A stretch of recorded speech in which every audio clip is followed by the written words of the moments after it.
evaluated about. So, in the end, after I speak, anything you want to ask me, everything you have a doubt about my opinions or my perspectives, you just don't feel shy, ask me everything. If not, you will not have a good grade.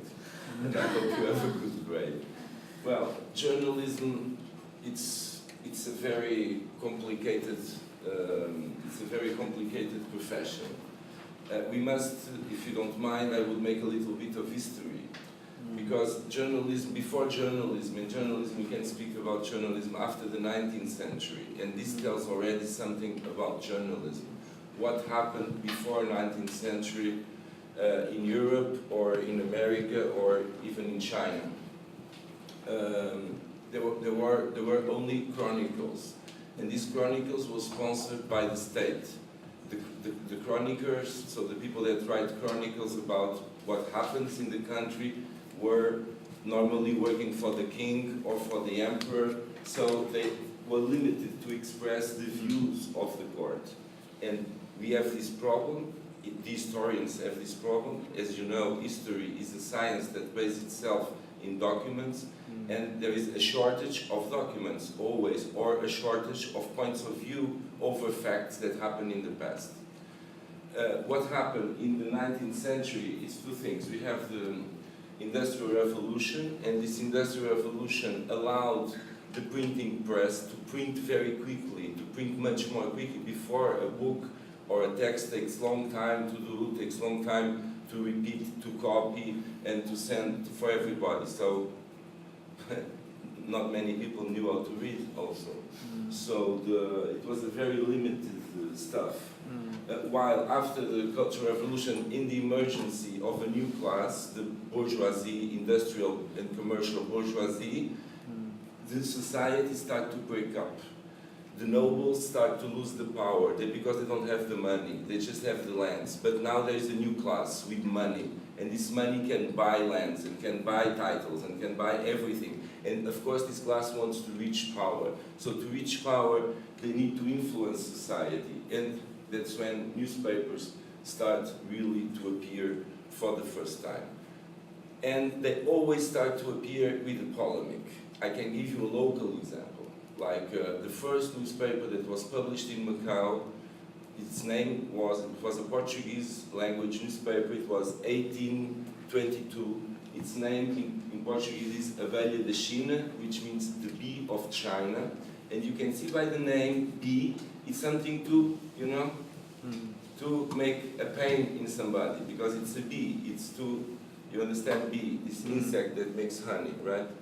So, this newspaper was made against the local government. So the local government, in 1 year, after 1 year, they closed the newspaper. They burned everything in this newspaper in 1823, and the government created another newspaper they called the Macau Gazette, and it was again just a reproduction of the government actions and not really expressing opinions and try to mold the public opinion. Especially what public opinion? Let's say the public opinion is a very rare commodity, or it was a very rare commodity. People didn't have opinions about politics, didn't understand. The normal people, I mean, they didn't understand what's going on. They were not informed about anything. They knew about their village, they knew about their city, they knew about their family, and not much more. So it was really an elite that have access to opinion. Of course, since the 19th century to our days, what we can assist to a democratization of opinion. I mean, more people have access to opinion. More people can read and write. So more people are target for this printing press.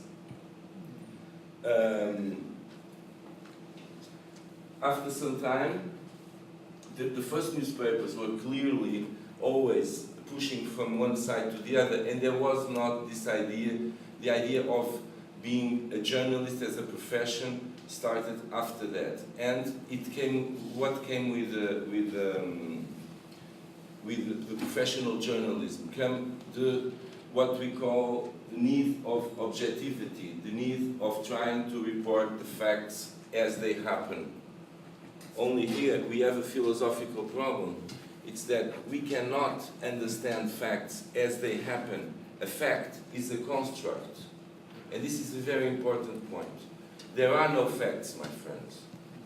I'm here, but if you are going to talk about that I'm here, you will tell different stories, because each one of you has a different perspective of reality. Maybe you agree in some points.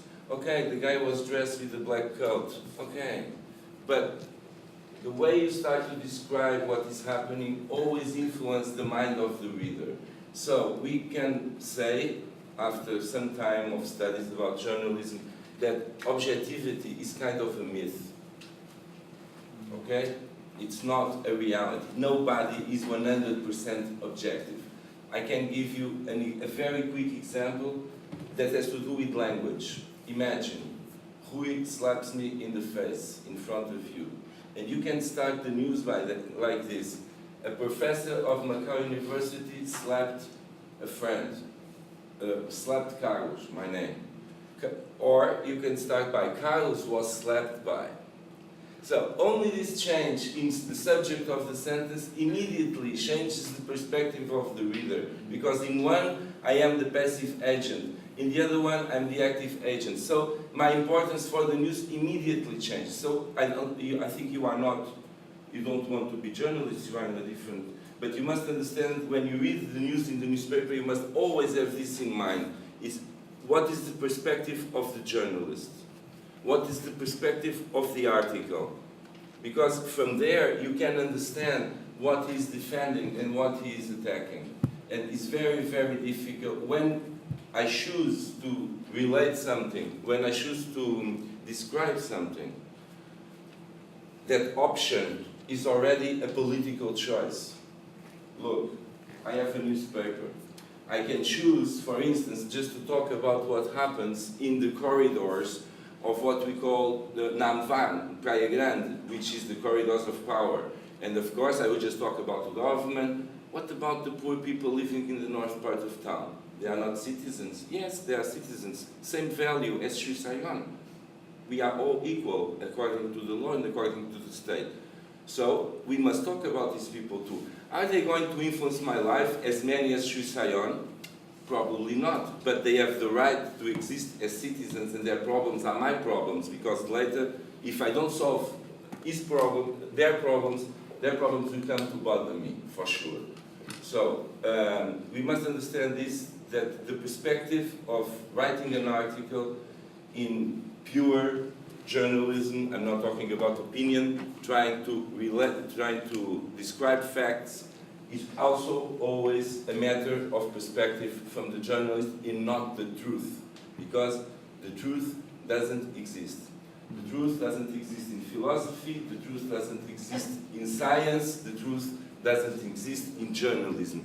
There are truths, but the truth as a big thing doesn't exist. Nobody can tell exactly what reality is and what really go on. We can have views over it, all wrong, but closer.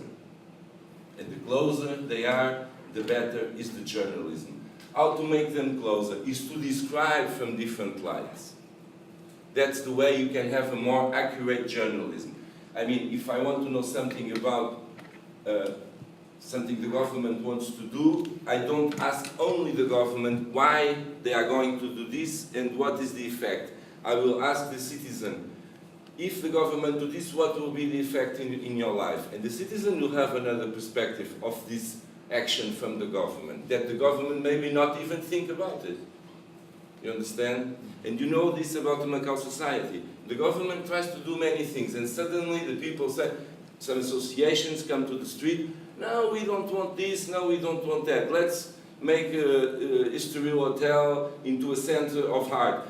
Immediately somebody came, why a center of arts? Why not a center of something else? And of course, many opinions come, and in the end, you will not be clarified, because it's yourself who have to clarify your mind.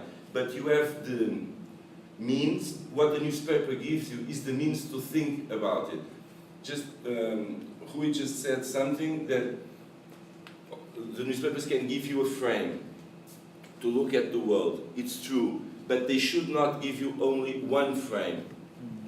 They should open for you, because a frame is something closed, right? The newspaper should not be closed, or should not be closed and should be open to different opinions, to different perspectives. All it can. Is this possible? No, it's not possible. So what must a newsman do that wants to be honest, that wants to make a good work? In my opinion, in first place, he must destroy the myth of objectivity, so that the readers know where he stands, what are the main values that preside of this newspaper or the other newspaper. And now we are going to enter in another part of this discussion, the values. This is very important. Because mainly in the Anglo-Saxon world, the newspapers are very clear.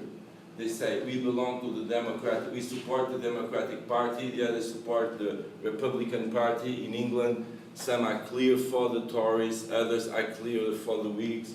I mean, you can use this. I will come to this.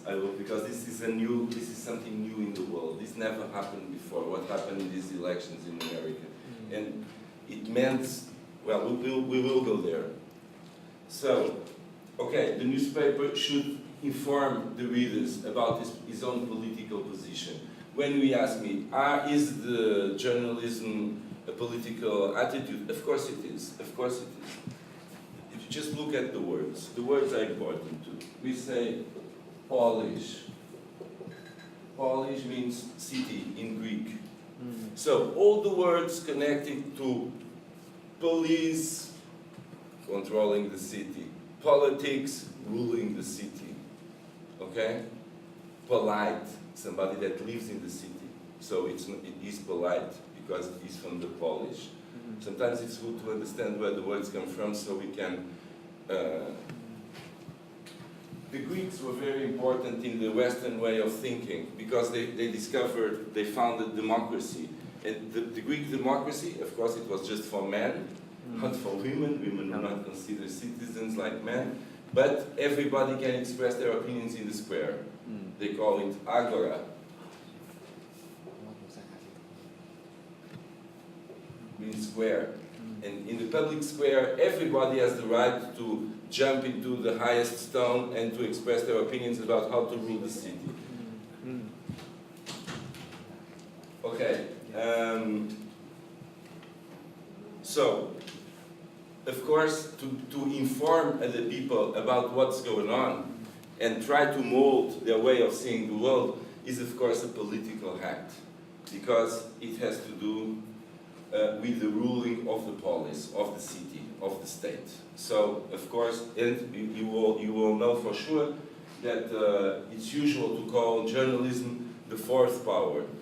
First power, legislative, second power, executive, judiciary, and, of course, journalism, the fourth power. Why? Because in the 20th century especially, the newspapers and the press in general, radio, TV, etc., were able to have a big influence in the society. Information start to be, we are an information society, and a society that breeds on information, that needs information, because capitalism needs information. Capitalism needs to know what do they need over there that I can sell, where can I produce more cheap, where capitalism is really lives on information. So information became a very, very important part of our life, the life of our 20th century society. Of course, you know, if you go to other kind of societies, information doesn't have that power. When the state controls everything, which nowadays maybe it happens only in North Korea, where state really controls everything, information becomes useless. You don't need to know anything because you cannot move. You are tired, your actions will all be thwarted. So there is no point in having information. Information doesn't even exist. And so you are not a member of a contemporary society. You live like they live in the times of, I don't know, the worst emperors in the history of the world, the more tyrannical, let's say like that, the more tyrannical dictators that we meet in history. So, but in our society, information is really very important and is really very powerful. Only if we see the 20th century, we see that the ways of communicating information, they changed. Why? They changed technologically. This technological change is very important. We go from paper to radio, to TV, to internet. And all of these technological developments will influence the way the news are transmitted.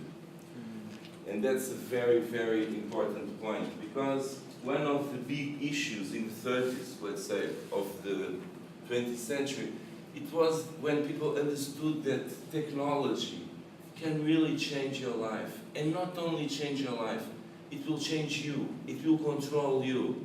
You cannot live without these little machines. So who is the agent here? It's you or the machine?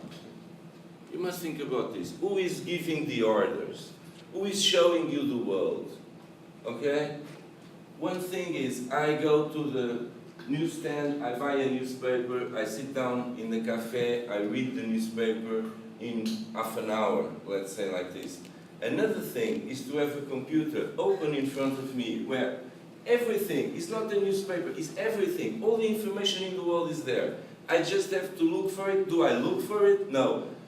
I receive it. Then I pretend to choose, okay, I prefer the Guardian to the Washington Post, but I also read the Washington Post. And in my feed in the Facebook, I see the Independent, I see the Guardian, I see Le Monde, I see my own newspaper. I mean, there is an overwhelming amount of information that the internet brought us that didn't exist before.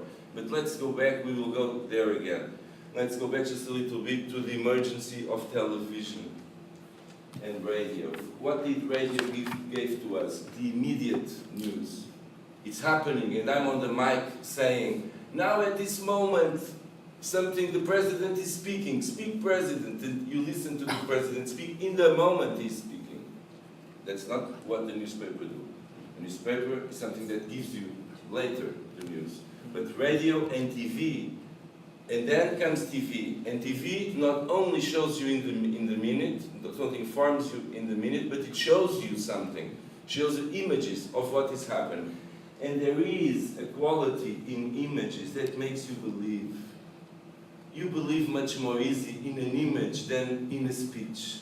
If you see something, even if it's wrong, because we know that there are techniques to show images that are not exactly what happened.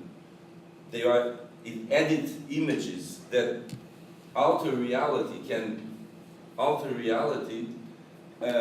images have a power to persuade that maybe the text doesn't have, at least for most part of the people.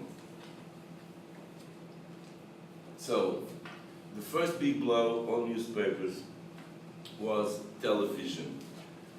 Only the historical moment where television started to be spread around the world, let's talk the 50s, the 60s, everybody in some countries started to have television, 70s, the world was changing a lot at that time. It was the 60s in America and in Europe, the Beatles, the new culture, the May in France, which was the students in the street protesting, then the workers joined the students. It was a very important protest. So the world was changing very much on these 60s. So television was important, but the people also have the need to read, also have the need to understand more than the television can give you, because the communication in television is very quick and it's not profound. It's a very superficial communication. While in the newspaper you can read the reasons of what is going on, not only see what is going on, but to understand what is behind that curtain of news, what is on the other side, what are the actors doing on the side, where are the real interests of the matter. So only in the 80s and the 90s, in my opinion, television got its real power. Its real power, and the newspapers start to lose kind of importance. But what we saw in these elections in the United States is something really unique, is that all the newspapers were against Donald Trump. Did the United States population care about that? No. He was elected president. The TV were not pro-Trump. Not even Fox News, which normally is clearly for the Republican candidate. Even Fox News were criticizing some aspects of the Trump policy. It's not really a policy. Of Trump ranting, what he was always saying. So we have a moment that the fourth power was completely impotent to detain or to control the will of the people. I think these elections should become really a matter of reflection, especially in university grounds, because we can, maybe a new world is appearing and we don't understand it very well. There are, I already read many articles in the last week about this phenomenon, but nobody really can understand, or we are afraid to say the words. We are afraid to say that today, with no education, with not a firm education, the people will lose their values. And then we come to the other article that was here. Neoliberalism is the reason for all this decay. It's true. Why? Values. What is the main value of neoliberalism? The market, competition, not the human being that is on your side. That, are you hungry? No. How can I take money from you? How can I be richer if I take your money? That's neoliberalism, savage competition, like in the beginning of capitalism in the 19th century. People worked 17 hours a day. They sleep in the factory. Is this familiar to you? Are we talking about China in the 80s, in the 90s? Where people work in the factories like 12 hours a day, sleep in the factory, are nothing but workers, don't even have time for the families. This is savage capitalism. When the owners can take everything from the workers and pay them nothing. Once I heard a conversation that made me disgusted. It was a guy, he should have been around 29, 30 years old. He was Australian. We were in Cambodia in a party of the International Music Festival of Cambodia. And this guy was saying in my group, now we have to change all the factories from China to Cambodia and to Bangladesh. Imagine, the Chinese now they want to earn more than $1 a day. How is this possible? We have to change. You see, that's it. He doesn't care if this Chinese he's talking about can survive with $1 a day. If this is possible, or what kind of life they can have with $1 a day. He doesn't care. What he cares is that the factories make more money. Profit, profit, profit, profit. At the expense of what? The expense of ecology, expense of the world, of the planet. Who cares if this is going to melt everything in 100 years? No, I must do it now because it's the market forces. No values, you understand? No future. Doesn't matter. What matters is the immediate making of profit. That's neoliberalism. So, this neoliberalism had a very big influence in the newspapers. Why? Because most part of the newspapers start also to be seen as something that has to have profit or have to serve my profits, have to be a weapon I can use for my profits, for my power, for the market. So what happened was, there are no more, let's say like that, there are no more independent newspapers in the world owned by journalists, made by journalists, but there are big firms that control media. And these big firms have their own agenda. It's not a journalistic agenda. It's a power agenda. It's a profit agenda. So there are exceptions, of course. We like to believe The Guardian is one of these exceptions, but I don't know. What I can see is that all the reports are biased. All the reports express an opinion, express a position, a perspective. The Syrian war is a very good example of this. You can see now what is happening. Every day I see, in Aleppo, one child was hit by a bomb. In Mosul, the children are not being eaten by bombs. The Americans are attacking in Mosul. Why we don't have the same report? Why in Mosul there are no children? We cannot see the pictures of the little children with blood and stuff like we see from Aleppo because the Russians are attacking there. So the Russians are evil and the Americans are good. Is this that we should believe? Is this reality? Or is this a fantasy like Hollywood making movie? I think we are more close to the second hypothesis. That this is like, they are showing us the world like an Hollywood movie, the good and the bad. This is black, this is white. When we that study a little bit the things and try to understand with a clear mind, we know there is no black and white. Everything is still gray. And there are no good guys or bad guys. You know, everybody has his reasons. Everybody has his reasons to act like they do. But what we see in the press today, in this Guardian that is so independent, is that in Mosul, there's 1 million people hostages of the Islamic State. They call it hostages. In Aleppo, they are not hostages. They are citizens. But they are hostages as well of the Islamic State and Al-Qaeda. But in the Western press, you don't see that. You don't see... In Aleppo, they are committing war crimes. In Mosul, everything is perfect and the birds are singing and the people are with the flags welcoming the liberation groups. Okay, unfortunately, the world is not like this. But, so we can see that this neoliberalism, which we can translate by the unbound forces of the market, you know, unbound forces of the market, are contaminated journalism, are contaminating every profession in a way. Medicine, now the doctors, they don't try to, you are not patients, you are clients. Change. Okay? Now, the doctor looks at you and says, how am I going to make money with this person? Not like, how am I going to cure this person?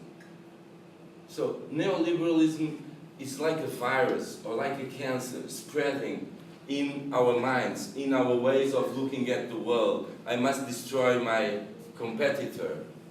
You are not my friend, no cooperation. What I want for myself, selfishness, everything that we used to connect with evil. Evil is me, is I. That's evil, selfishness. You can see this in all the big religions, starting in Buddhism and finishing in Christianism. The self is the big enemy of mankind. Okay? Mankind should know, each one of us should know how to put ourselves back and to care about others, etc. Don't do to others what you don't want them to do to you, as Confucius said 2,500 years ago, and this applies today. It's the golden rule. But neoliberalism just erased that golden rule and said the golden rule is ambition, the golden rule is greed, the golden rule is to make money. Because money in this society is power, absolute power. I can buy everything. And it's a matter of quantity. What is your price? 2 millions, 4 millions, 10 millions, you see? Your value is zero because, never mind, I have so much money, I can buy anything. So nothing has value. The values came down. This is very important for a profession like journalism. Without values, a journalist cannot survive as a journalist. If not, he's a mercenary. He's a guy, I'm writing whatever you want me to write. I don't care about reality. I don't care about confronting the facts, confronting the opinions. I want the newspaper to go out with the opinions of the guys that are paying me, or the guys that own the newspaper. And who are these guys? We don't know already. Corporations, faceless people, investors, you know, nobody knows, nobody's responsible. In the old capitalism, we can point the finger. Even in Macau, you know that. You have people that you still can point the finger and say, hey, your factory is making a big fuss over there. But who is the owner? Ah, it's Mr. whatever. But in nowadays, who is the owner of the corporations? We don't know. There are many. Nobody's really responsible. I'm just the CEO. I'm just managing. Tomorrow I go. Somebody will come to my place. The corporation is the important thing, right? Not me. So who is responsible? Nobody. Nobody is responsible. Ah, you must pay a fine. Okay, I pay a fine. No problem. I'm making so much money, I can pay all the fines you like. So this is the point that we arrive, let's say, in our world today, in my opinion, is the lack of values is the great problem. And this lack of values was a product of this neoliberalism that we are not going to talk more about this because it will be a history lesson, and especially because it's a contemporary history lesson. Maybe I don't have enough distance yet to be a good judge of what's happening now. So let's get back to journalism itself, and I'm going to tell you about Macau, okay? Because like in everything, Macau is an exception. It's a unique situation. There's no place, I think, in the world like Macau. Why? In the first place, because we have double or triple press. We have press in Chinese, we have press in Portuguese, and we have press in English. These three presses, let's say like this, have completely different histories.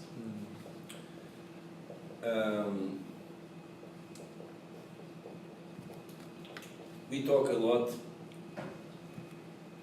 about censorship. Is there censorship in Macau? Do we feel pressure from the government?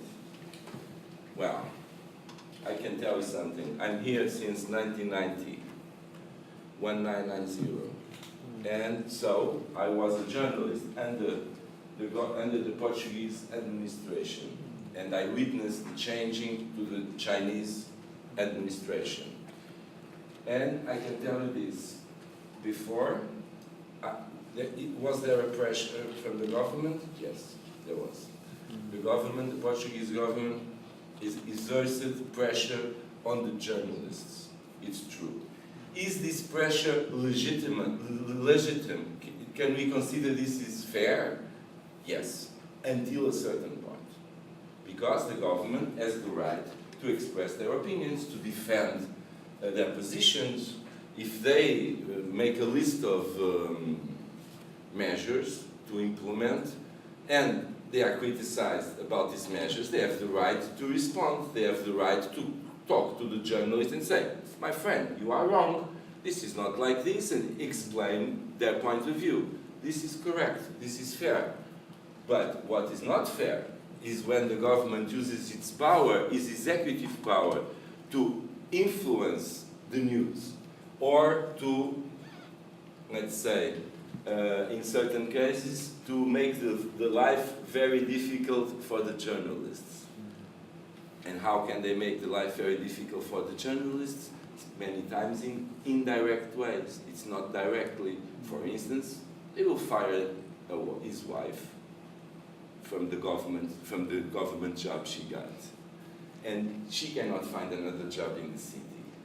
And then, well, there are many ways of pressing journalists. Sometimes it's not directly to them. Sometimes it's through this family. It's through the life conditions that are starting to get scarce. So, did we have this problem before 1999? Yes, we had. We had this problem because the Portuguese government was very afraid of the image that it was passing to Portugal and to Europe. Because it was this transition to China, Portugal wants to make have a good look on that. So they tried many things, and we have a military governor here. So this military governor, he was not very democratic in his mind. So it was a military. So when you think, oh, this guy is bothering me, send him to Portugal. Okay, this happened before 99. the Chinese press. After 99, I'm talking about now about the Portuguese, the language press. I can tell you, I was never in 16 years, I was never contacted by anybody in the government to tell me, you did wrong, you did right, we liked it, we didn't like it. Nothing. Complete silence. Too much silence, in my opinion. Because it looks like the government or doesn't care, or doesn't read, or, you know, it's in a limbo. And they feel so protected. They don't care what's going on in the newspapers. We have so much money. How much do they want? Okay, we give the money. That's Macau government style. You see now this problem with the guy from the movie festival. Something shameful. They think because they have money they can put in the table and pay everything. No. Some people don't need the money and they say, oh no, keep the money, I keep my honor. This still happens, So we never had a problem with Macau government. There is no censorship in Macau, except, I'm talking about the Portuguese language newspapers. I'm not talking about the rest. I will try to talk, but I'm not so sure about what I'm going to say because it's not my area. It's more about what I hear say. But what happened in the Chinese press? Okay, let me elaborate a little bit more about the Portuguese language press. So, as you know, not many people reach Portuguese in Macau. Let's say, what, 1% perhaps of the population, including Chinese that read Portuguese. Okay? That maybe we are around 1%. Only this 1% is very well positioned. They are the elite of the Macau society. Not the richest, but the ones, the richest, they don't speak anything. They don't need to speak, the money speaks for them. But, you know, there is these newspapers, although they don't have many readers, they have some influence. They influence on the higher straits of government and of society in a way. And also because Beijing is looking at this. Because the people from Beijing that stay in Macau, they know everything about the Chinese press. They know who is paying, they know which opinions are there, why, etc. About this they don't know. So, they told me once, an important member of the liaison office, he told me, we always read the Portuguese language newspapers because the information, and then he laughed, he said, is more interesting. Of course. Now, what is happening, from what I see, what happened in the Chinese press was a different matter. Because after 99, before 99 we have mainly two Chinese newspapers, it was Vakyu and Omun Yatpo. Omun Yatpo was known to be controlled by the Communist Party, by not the government, not the Macau government. Actually, before 1999, Omun Yatpo was very, very against the Portuguese government, which was natural. But after 1999, they are not exactly the Macau government. They don't attack the government, but they are not the Macau government. I really don't understand. Maybe somebody one day will explain to me, but it's like they have a connection with the Communist Party in China, and they pretend to be their voice or influence or something like that. I don't know if this is true or not. Vakyu was a little bit different, but it was made by old journalists that disappeared. I don't know what is happening in Vakyu now. It was a business more than anything else. Suddenly, there are, what, 15 newspapers? Chinese newspapers? Everybody has a newspaper. SJM has a newspaper. Angela Leong, SJM has a newspaper. Susanna Shao has a newspaper. Chamin Kam bought a newspaper that was the only one. I don't know if you remember, Saint Paul was a weekly, and it was one of the most critical newspapers in Macau. It was a weekly, and it was bought by Chamin Kam. It became a daily, and the critics now are just only in the sense Chamin Kam thinks are correct. But this is a very interesting thing to see. You see, you have a newspaper that pretends to be independent, etc. Somebody with a lot of money comes, buys, and changes. And it becomes a other kind of newspaper. So, now I think the political forces in Macau, each of them, because Macau is a kind of feudal society, as you know, it's an oligarchy. The rich people, they control 5 families, 6 families control everything. So they are all, and then they have the gambling, which is another section of power. So all of them, they have a newspaper to express their opinions. So I don't believe there is censorship, even in the Chinese press. If there is censorship, it's self-censorship, not the government censorship or something like that, as far as I know. But as I tell you, I don't read Chinese, unfortunately, and I don't understand so very deeply the Chinese press in Macau. But mainly, I can assure you, in my word of honor, that I was never pressured by the government in any matter. And believe me, this newspaper is very outspoken and very critical sometimes of many situations, because we love Macau, you know. We really love Macau. Sometimes it hurts to see how a city with so many potential, with so many capacity, walks on another direction.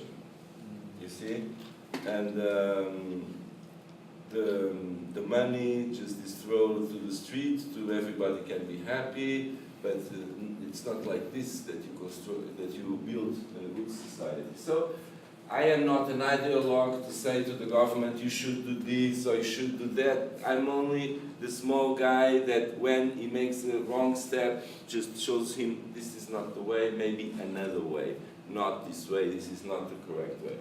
And we try to be this voice of dissent, this voice of difference, this voice of freedom. This is very important.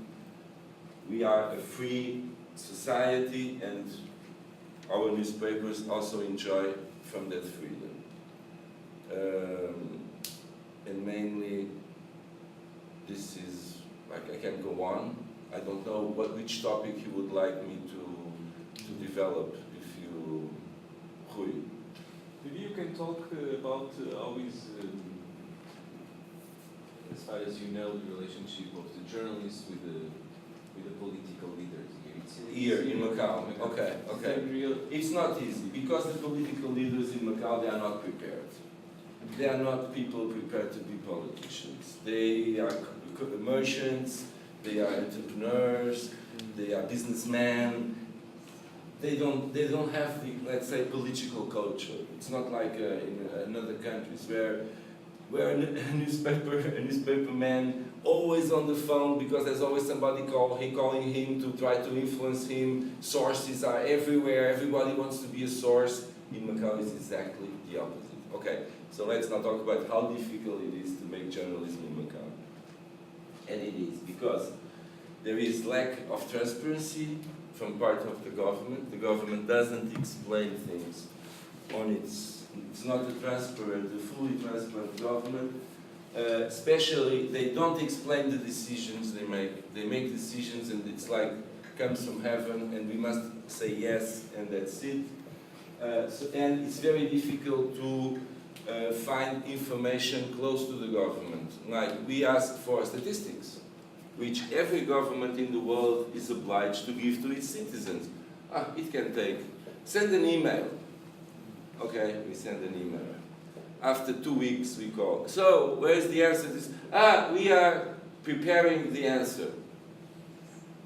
And then 2 things happen normally. First, they send a sentence like, about this we have nothing to report, nothing to say, after 1 month.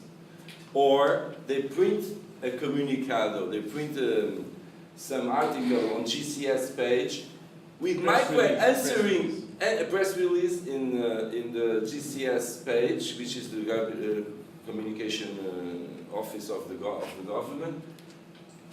answering to everybody about my questions. You see, it's very unfair because I have this idea, like I ask, okay, we have this information. A girl had problems in the hospital because there was not enough material for the disease that she had. Can you give us this answer? Like 4 weeks later, you will print this press release saying, the government of healthcare comes by this way to say that everything is okay. They answer to the people, they don't answer to me that ask the question. This is very frustrating because I want to have a news and they don't respect the fact that I'm the one that asked. It's to me they should respond, not to all the other newspapers that don't even ask the question. So this is something the government doesn't have good communication skills. They don't have good professionals communicating. The system of como é que se diz? Porta-voz? Spokesperson. The system of spokesperson that Chusayon invented and started in this first mandate never really worked. It's better. It's better than before, but it never really worked. Because I think the people that are there, they are not really professionals. Or they don't have experience.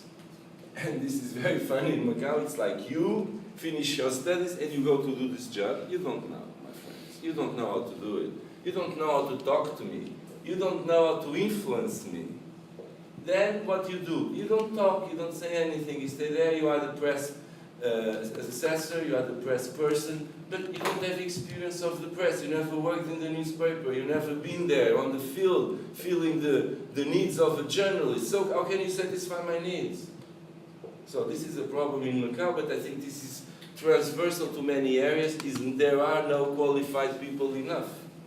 We need more qualified people, and the people must get the job because of their quality, because of their merit, and not because of their family or their social position, because this is a problem in nowadays Macau.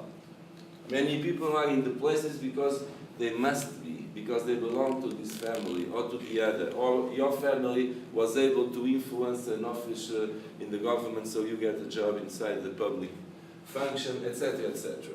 So this is the problem of the society, and journalists suffer about this. This is the mentality here is a little bit outdated too. You know, even Hong Kong. Okay, I'm not a big fan of Hong Kong, but okay, they have another mentality, more contemporary. Let's say like this. And here is a little bit backwards. We need more education. We need more educated people. And people that understand that Macau is not, it's not a closed city. Must be. The only value of Macau is to be an open city, a city that shows China to the world, that is Chinese, but knows how to communicate with the rest of the world, etc. You know? And this is the big value of Macau. You know, in the 1672, something like that, the Emperor Kangxi, he closed all the harbors in China because the Ming pirates from Taiwan, they were attacking the ships everywhere. So he said, let's close all the harbors. No, the harbors now must be closed. One exception, Macau. So Macau, even at that time, was a door for China to come in and to get out and to come out. So you see, even in the time of the Emperor Kangxi, that you know in Cantonese as Hong Hai, I think, 17th century, the second emperor of the Qing dynasty, one of the most wise rulers that ever existed. I really recommend you to read what he wrote. He's a very, very smart man. Him and an emperor and the Roman emperor, for me, Marcus Aurelius, and him are the best rulers that the world perhaps ever had. Very, very good, very, very smart, and on top of his time. Even at that time, Macau was the door. So we must not be closed people in Macau, and the press is very fundamental in this. You know, when I talk about the press, it's not just the newspapers, it's media in general, TV, etc., etc. But because we have no quality, what do the people do? They watch TDM? No, they watch Hong Kong television or China television. Why? Because they are not in TDM. When they open TDM, they don't see themselves there. So why should I see a TV that has no quality movies, no quality series, no quality nothing, no good sport, nothing? Instead, no, I turn to Jade, I turn to Pearl. I have professionals doing the things, maybe good, maybe bad, but okay, normal. You look at TDM, why? Not enough qualified people. So Macau should invest a lot in qualified people that can make this city and make the citizens of the city to follow examples, to have hope in the future, and decide that they should try to better themselves, so this can work everything much better. Yeah. Questions?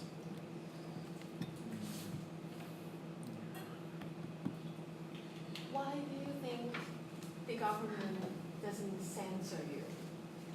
Because I never received any phone call or letter or anything like that But why? from the why?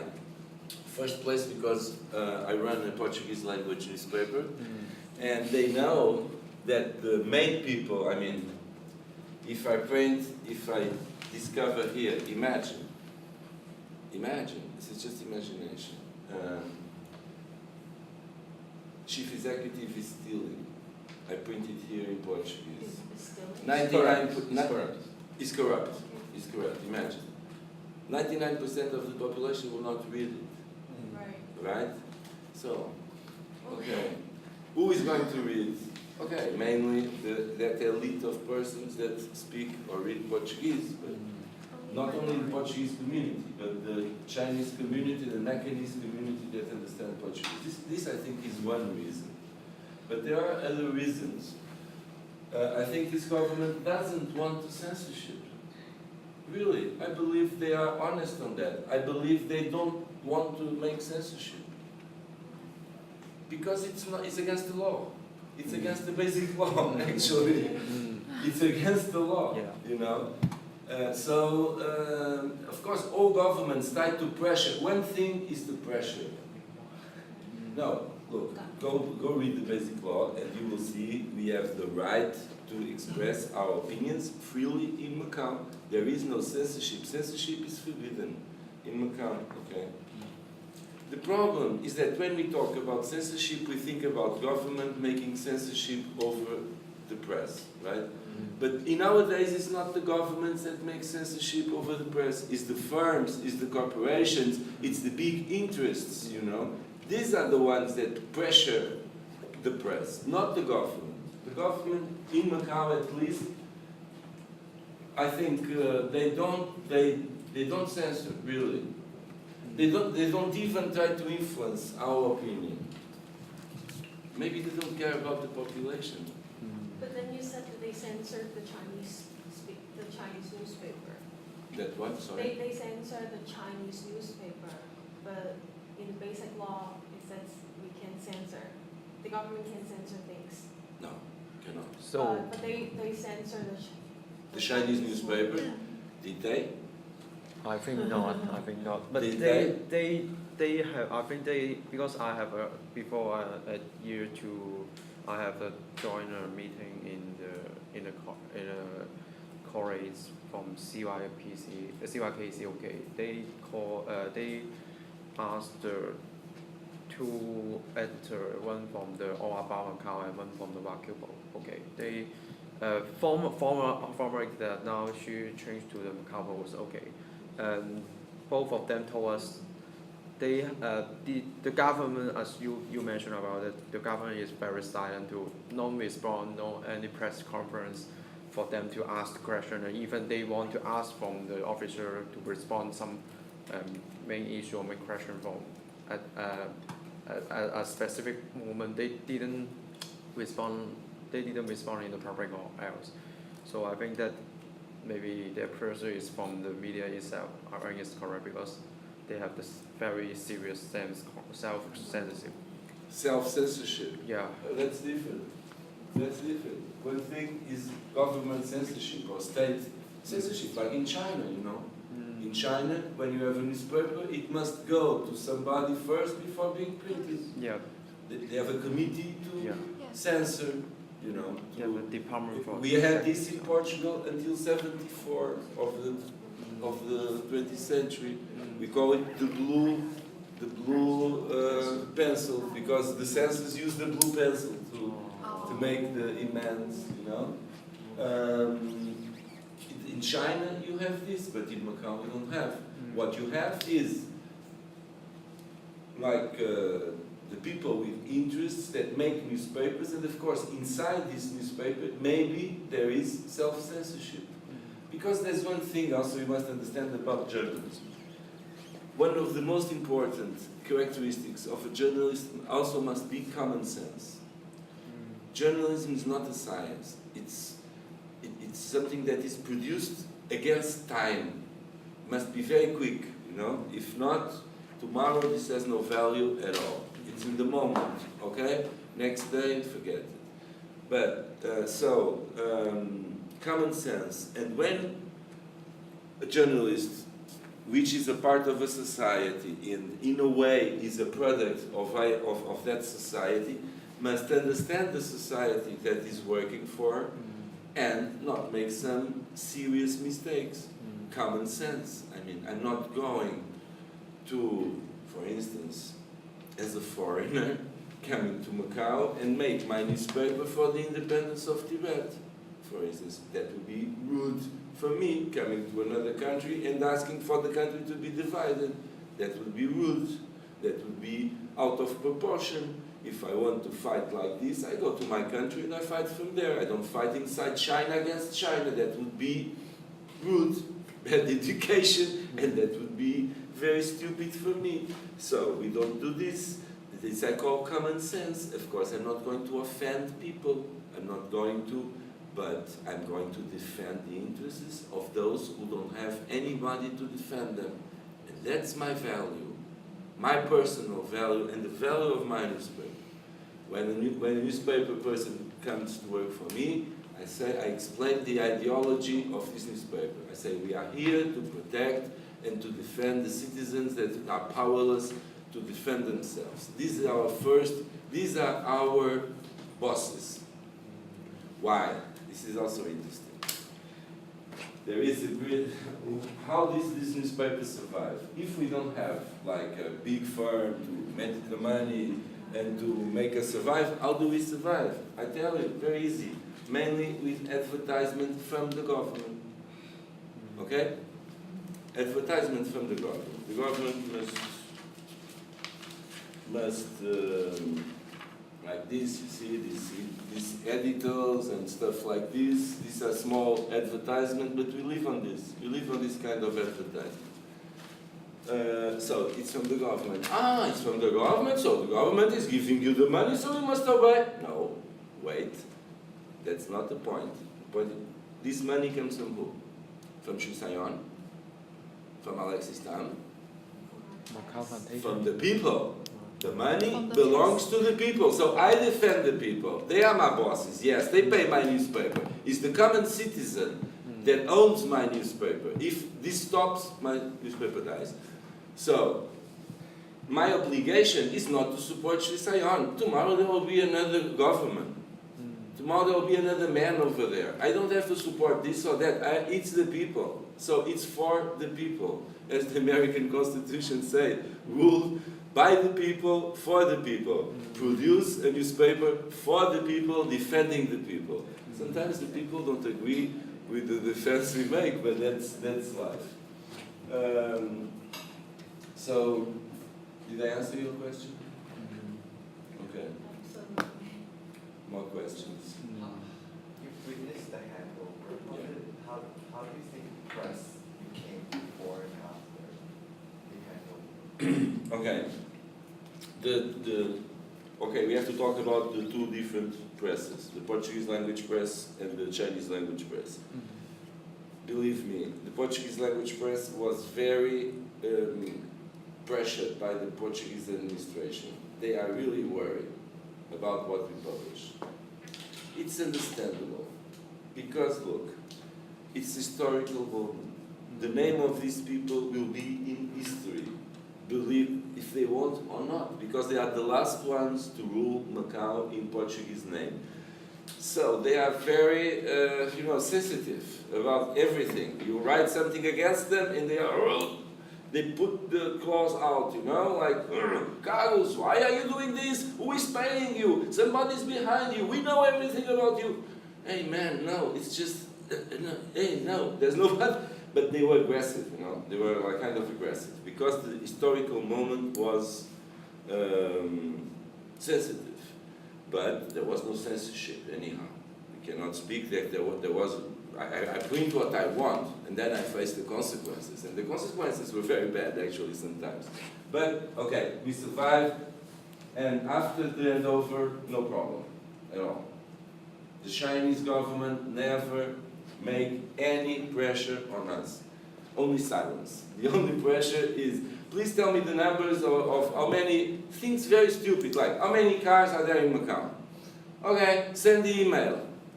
Okay, 1 month later, there are, why not next day? Why not, we are pressured for time all the time. Macau government is very, very, even to say the most simple things, they are very, very slow. They try to, I don't know, I don't understand why. Really, I don't understand why.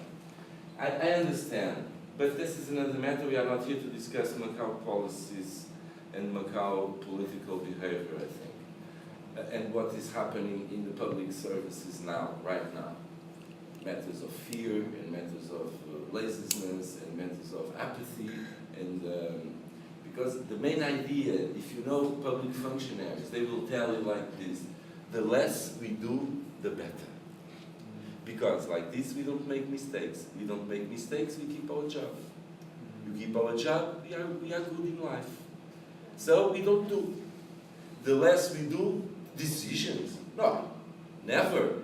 What is my decision is wrong. No, cannot be. So there's a climate of fear inside the public service, which is regrettable and makes the machine run very slow.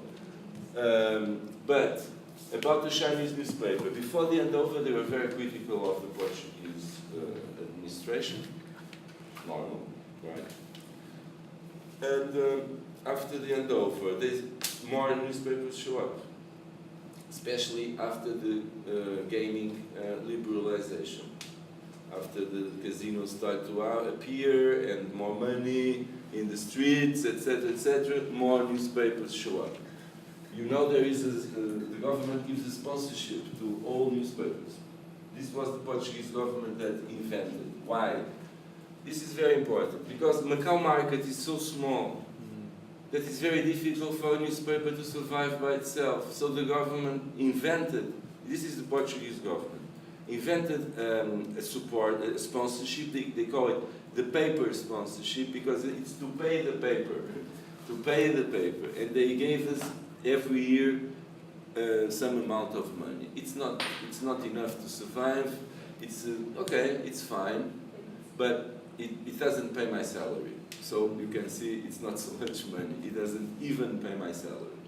So what about the salary of everybody else? So it's not so much money. It's okay, good. We need every support we can because the market is very small. So it's difficult to survive in a very small market. I don't see any decrease of freedom from 99 to now. I don't see. Just the opposite. More freedom. Strange, huh? But it's like this, really. What do you think if, because as you mentioned about that, it is not enough qualified people in Macau to be a journalist or to be a media worker. So how would you, if for us, we want to be journalists in future, what would you think that we need to prepare in this time? Prepare? Yeah. Okay. I think you must have a good general culture about history. History is very important for a journalist. Sociology, things like that. You should have a good general knowledge of the people you are working with, meaning in this case of Macau people, and the world in general. I think that's the most important, to have memory and context.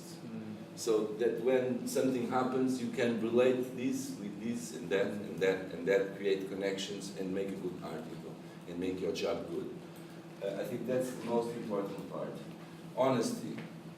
Honesty, it's like sincerity, you know. When I read Confucius, he talks about, in the translation to English, there is sincerity.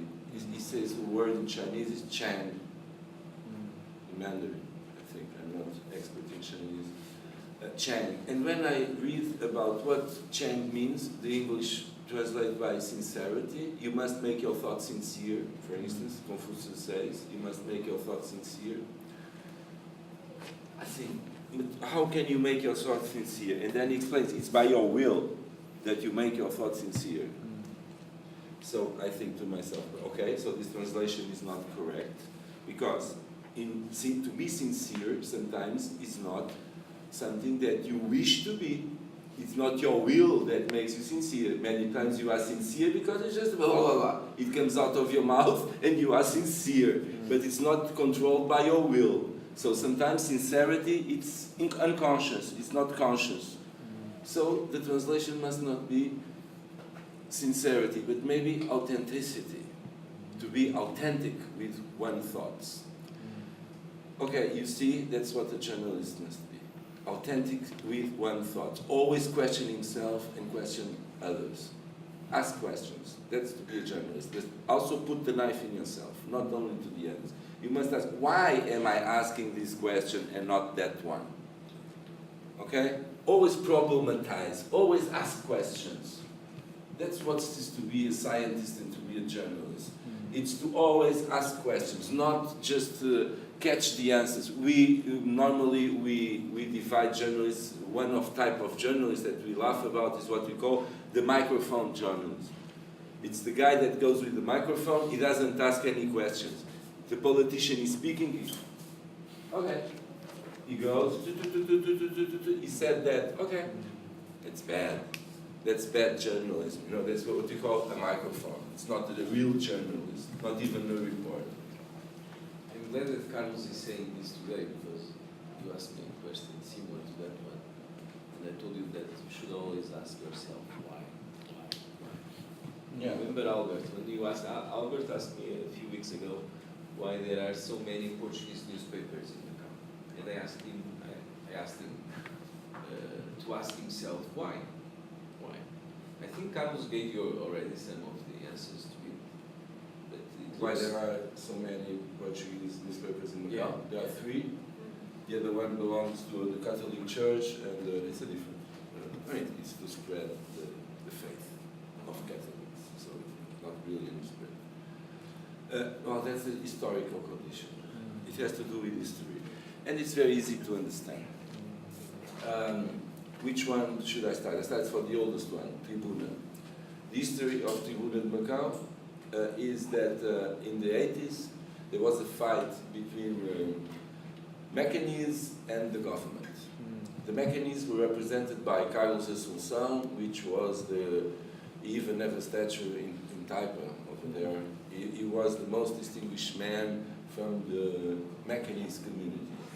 And came a new governor. This governor didn't get along together well with these traditional people from Macau. And so a fight starts. And okay, the government sent, no, it's the opposite. Okay, Neto Valente. Neto Valente is a distinguished lawyer and very rich person, and he was pro-Mechanis against the Portuguese government. So he sent some journalists from Portugal, and they founded Tribuna, okay, to make this war against the government. At the time, we are talking about early 80s. So the newspaper just go on and on and on and on and on until today. My newspaper, this one, actually it was founded in 1990. And it was founded by a lawyer also, that also have interests in Macau. He represented a big construction company and others. So their companies were being attacked, and so they said, I'm going to make a newspaper. And he made this newspaper. At the time it was not Hoje Macau, but Macau Hoje. Then, when the business was not important anymore for him, and he went back to Portugal, he gave the newspaper to the journalists that were working there. And I bought this newspaper in 2001 from these people. So this is the history of this newspaper. I'm a journalist, I'm not an entrepreneur. I don't have other sources of income. So I don't use the newspaper for my profit. I mean, to amplify my profits in other, just the opposite. Everything I do besides the newspaper, I never put it here because I try to be a responsible and honest journalist. Maybe I cannot do it in 100%, but okay, I try. And this newspaper. Ponto Final is the third newspaper. It was founded by two lawyers. Ponto Final is a more complex story because the two lawyers that funded it just funded it and they get out after 1 year. And then two other lawyers bought this newspaper. And they keep the newspaper until 2001 or something. And then, because the newspaper, they were losing money anyhow, they gave it also to the journalists, in this case to Ricardo Pinto and Paulo Azevedo, who were the journalists that were working there, and they gave it to them. So it's also a newspaper that belongs to journalists. That's the story in a very short of why there are 3 newspapers in Macau. And of course we don't want to lose our newspapers. We don't get along with each other very well, so we don't make a fusion. Also, if we make a fusion, we will be losing money. It doesn't make sense. So we have very different perspectives, which I think is good for the readers, because they have 3 newspapers in Portuguese with different perspectives and different styles of journalism. So I think this is very profitable for the readers. Yeah. Yes. Questions.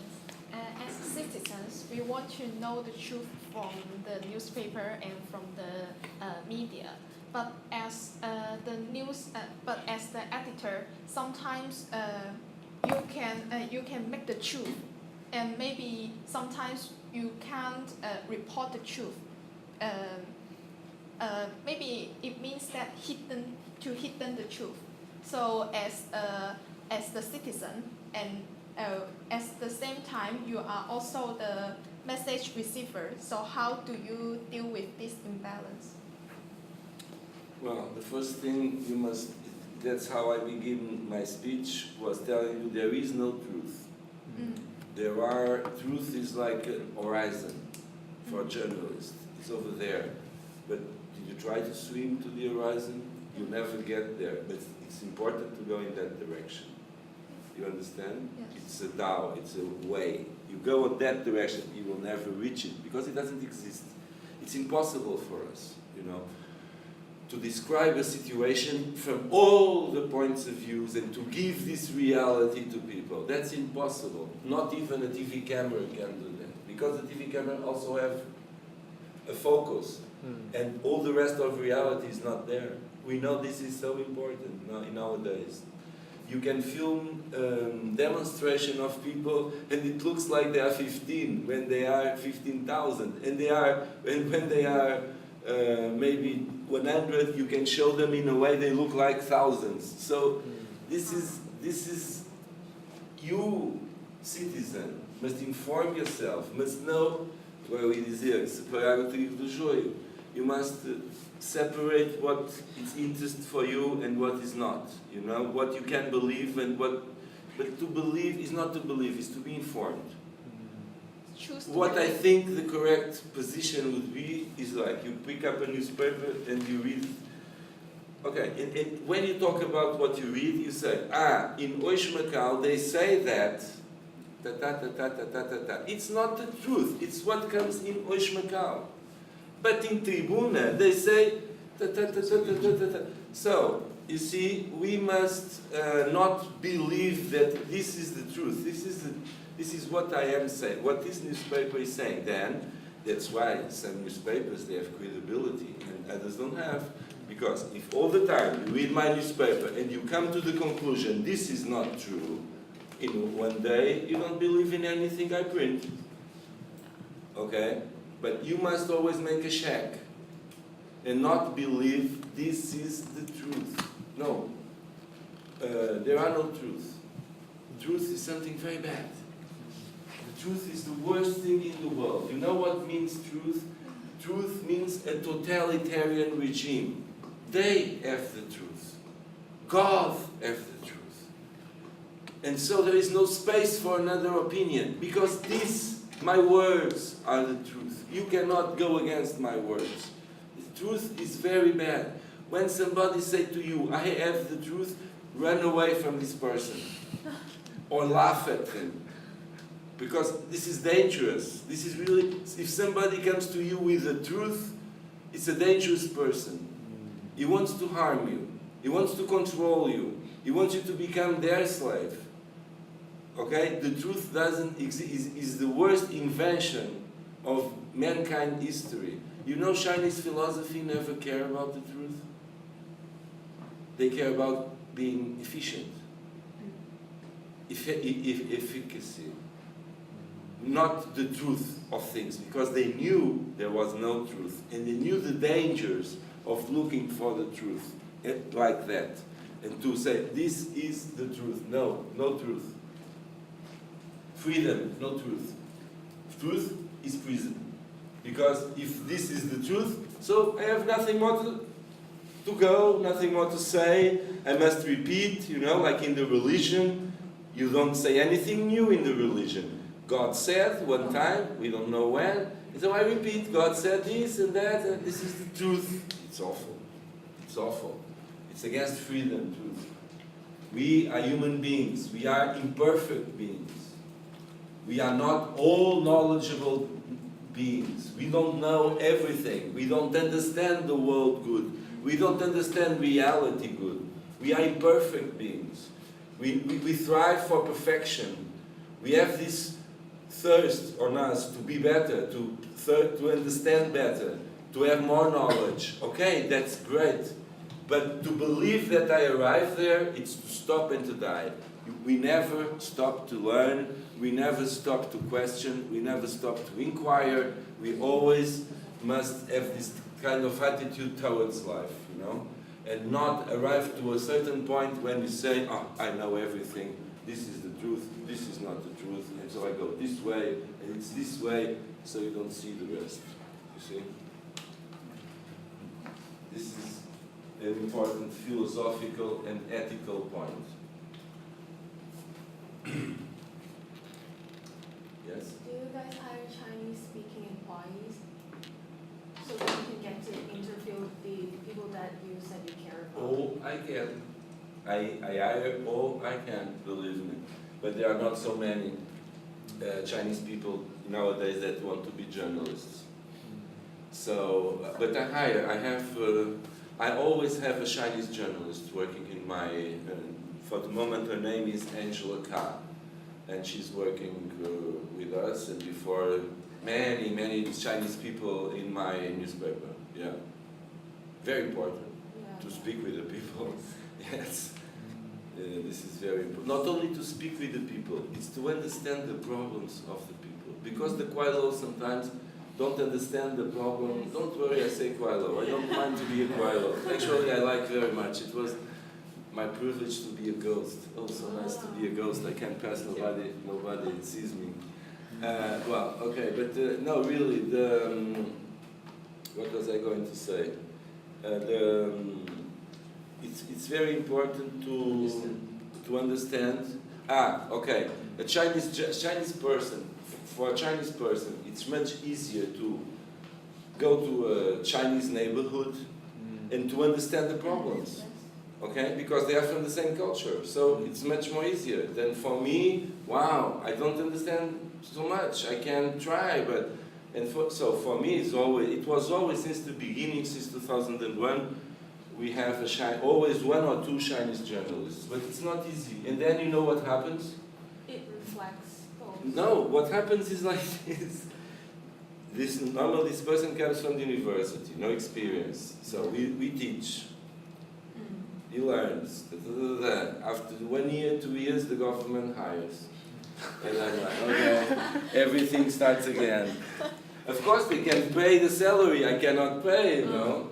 Now I just had the girl there for. She's 27. She will work there from 24 to 27.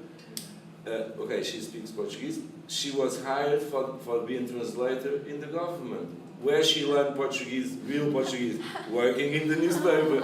But in the end, the government now is paying her like 45,000 or something a month. So how can I compete with this? I cannot. So then must come another. Then we teach more, and then after some time she will go. But this happened since 2001. There are countless now.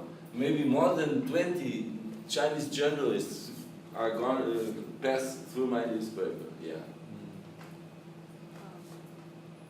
This is very important. I always say, for me, this is the most important person we have in the group. So you are the one who control what's the newspaper said, or you separate the work to other? I separate the work, of course. But in principle, what is the role of the editor-in-chief of the newspaper? It's ideological, mainly. It's to Give guidance? To give guidance, yes. To give guidances to the other journalists, to explain to them, and especially to share what I do. I don't know if this is what everybody does, but what I do is to share my experience, because I stayed in Macau for 26 years. I have much more experience of Macau than anybody working with me. So many times they profit from my memory and from my experience, and not to make mistakes that are easy to make for somebody that doesn't know Macau very well. We must be careful. This is a small city. We must be careful about mistakes, you know, because everybody's cousin. It's complicated. It's true, you know. Some people. I never experienced this with Chinese people, but with Portuguese people, yes. Is that they don't understand when we make the news, it's not against them. It's because we must make the news. It's news, my friend. I'm thinking about a Portuguese member of the government here, now, not so many years ago. He was fired. He was fired. Yes, because his behavior was not good. So we make the news. He looked at me like I'm the guilty one. I'm the guilty one because I published the news. I said, man, you did it, not me. So why are you pointing the finger to me? I'm sorry, I just made the news, that's all. But, okay. It's a very difficult profession, believe me. You will have enemies. You will have few friends. You will have many people not wanting to talk with you. You have many conversations that when you come into the room, people shut up, because they think they are going to profit from this conversation to your newspaper. It's a very difficult profession. It's not, well, it's not a very easy one. So you mean most of the elites, Portuguese-speaking elites in Macau doesn't like you? Maybe. Maybe. I have a very difficult character. Do they speak to you? They speak, because they are scared too. Maybe, I don't know. Yes, I don't know. I don't care, really. I don't think about it. I have my friends. I don't need to be friend to everybody. I try to be polite. To be polite is very important. If you want to belong to the Polish, to the city, you must be polite. When you are polite, things are easier, you know. You don't offend people, and that's very important. I think, let's get back to Confucius again, when he say we must respect some rules of intercommunication. I agree totally. We must not be savages. We must behave ourselves with respect to each other. So if it's like this, it's okay. My personal case, I don't want to speak about it because I'm not a model for. I'm not a model of normality. So the way I write, sometimes the people get angry, not offended, angry, But you because I'm care. very Yes. clinical. Yes, like this, like this.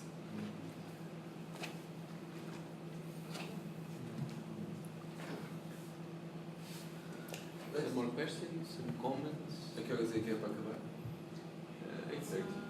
But we can finish. Mais meia hora, então. I just want to ask one more question, but please, the floor is yours.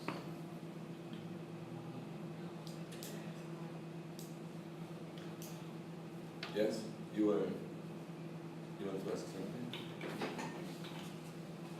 Do you have a certain trend or anything when you make a report or you publish today's thing, a certain trend that you'd like to follow?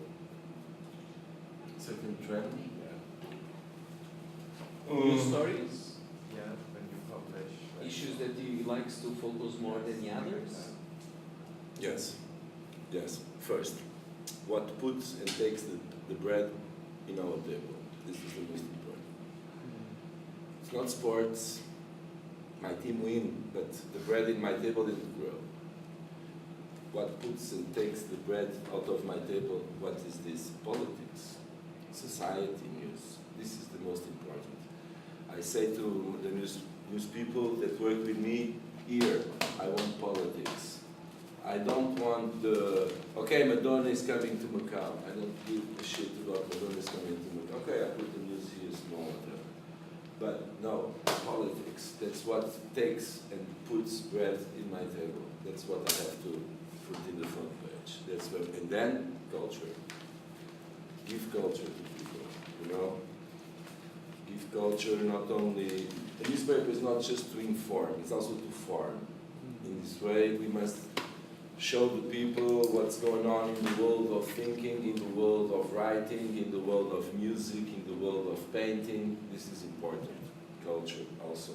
Politics, economics and culture. This is the main trends I like. Okay? So we have looked throughout the semester a lot what was going on in American politics, particularly in the American election, of course. And we have learned how the democratic process facilitates communication and checks and balances and watchdogs. Is it different here in Macau? Completely different. It's completely different. First, there's no elections, right?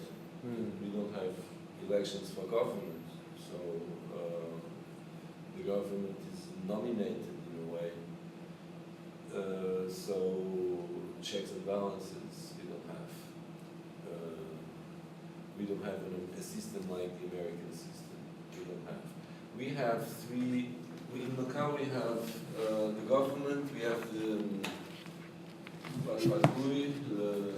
Legislative Assembly, and we have the Executive Council, which is the most sinister organ of Macau government. They are a council, but they are the ones that have the power really in Macau. If you look at them, they are all there. So, as you should know, all the laws that Macau government does, they have to go through the Legislative Council and then to the Executive Council and then to the Legislative Assembly. On this process, many things changes because in the Executive Council is where is the real power of Macau. You know, the guys with the money and influence. They are all from the families. They are all there. Okay? So all the laws that go through, when they arrive to the Lat Fatui, they are already clean of many things, you know? And then, even in the Lat Fatui, they always approve the laws, but then they approve in general, but then they go to the speciality and it's a big complication. Sometimes what they change in the speciality destroys the spirit of the law. You understand? Like the law they made to make the rents come down, the Housing. the housing laws. The government was supposed to make a law to make the landlords down the rental. But in the end, when the law came out, it was just to protect the landlords, not the people that were renting. So everything changed in the process. It was shameful.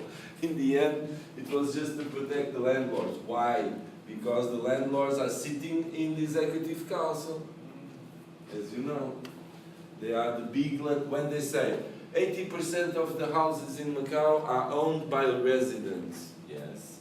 But one have like 3,000, the other have 200, the other have 500 houses, and many people don't have. But this 80% doesn't represent the 80% of the population.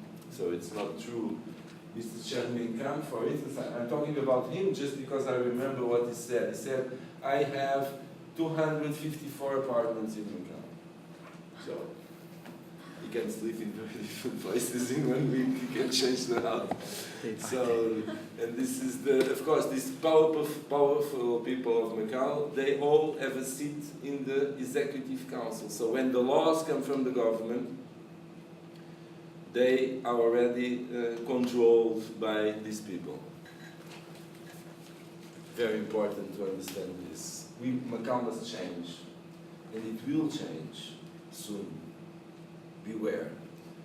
After 99, I think this will change. I don't know if the same people will stay in power. Maybe they don't. Maybe. Because it's 20 years already that Beijing is closing the eyes to what's going on here. And I think now it's enough. They already paid their dues. Beijing already paid for the patriotism, for the fidelity to the principles of China, which we don't know exactly which they are, etc., etc. That these families really support China all the time, etc., etc. But now, 20 years later, maybe it's time to have a different kind of government, more functionaries than businessmen, people that come from the public work, and not private businessmen like now. Now we have private businessmen ruling the city. It's like this. Not bad, after all. We have a nice life in Macau. No questions? No questions? Enough? Already. I'm taking attendance now. Okay, good. So thank you very much, Carlos. Thank you. I hope a small token of appreciation. Okay.